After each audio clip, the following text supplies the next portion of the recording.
미디어 재현. 여러분은 미디어를 통해 어떤 정보들을 접하나요? 가능한 모든 정보를 알고 싶지만 미디어는 현실의 모든 정보를 담고 있지는 않습니다. 현실에서 일어나는 정보가 지나치게 많아 미디어 제작자들은 정보들 중 일부를 기준에 따라 모으고 흥미롭게 구성해 보여주죠. 이를 미디어에서는 많은 사건들 중 어떤 소식을 선택하여 알릴지 논의해 내용을 전합니다.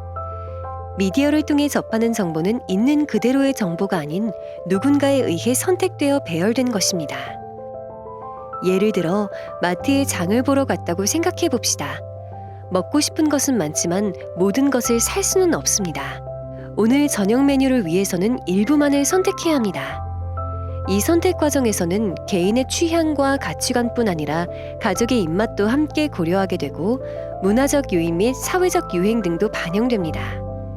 이 과정은 주관적이기 때문에 모든 가족 구성원의 입맛에 맞는 메뉴가 선정될 수도 있지만 그렇지 않은 경우도 생기게 됩니다.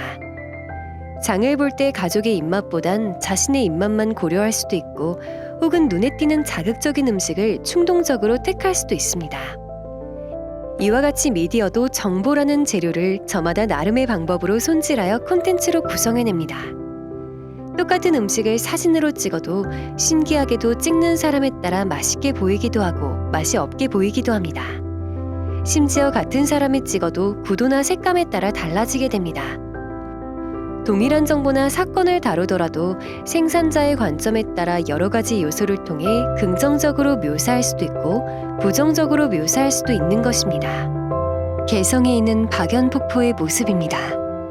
이것을 보고 정서는 폭포를 강조하기 위해 폭포 주변 풍경을 생략하고 세로로 긴 구도로 좁게 표현해 폭포의 높이를 부각시켰습니다.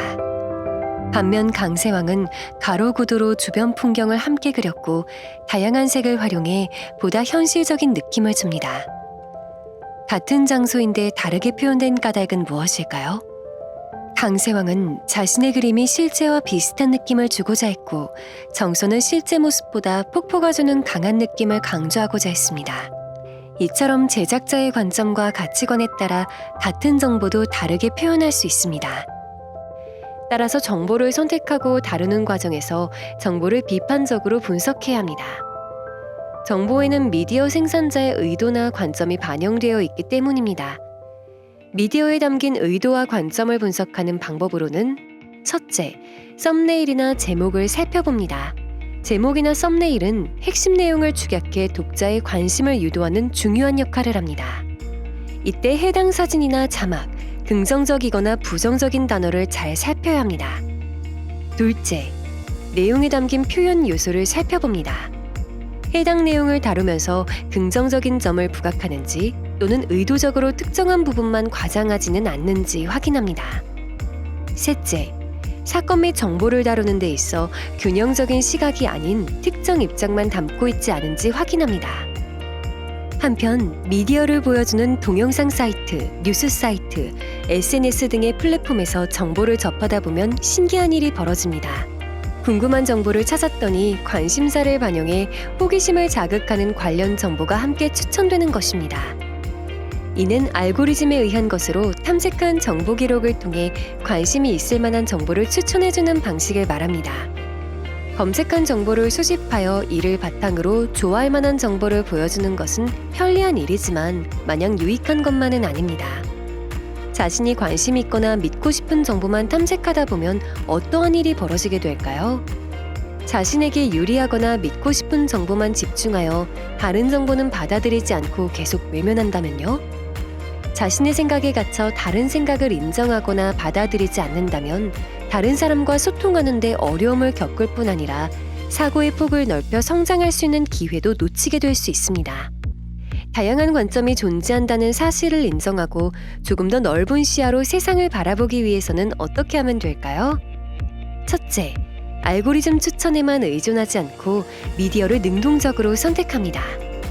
해당 정보를 유사한 관점이나 방식으로 다룬 특정 채널의 정보를 알고리즘이 이끄는 대로 탐색하는 것에서 나아가 직접 검색어를 달리하여 탐색해보는 것입니다. 둘째, 관련된 정보를 다른 시각으로 다룬 미디어도 함께 탐색하여 생각이 한쪽으로 치우치지 않도록 합니다. 일부 정보에 근거하여 특정한 방향으로 성급하게 결론을 내린 것은 아닌지, 내가 놓친 정보는 없는지 확인하는 것입니다. 지금까지 미디어는 있는 그대로가 아닌 생산자의 입김에 의해 현실을 편집하여 정보를 제공한다는 것과 알고리즘 기술을 통해 이러한 사고가 굳어져 한쪽으로 치우친 생각에 갇힐 수도 있다는 점을 알아보았습니다. 숨은 그림 찾기처럼 눈을 크게 뜨고 숨겨진 제작자의 의도와 관점을 파악해 봅시다.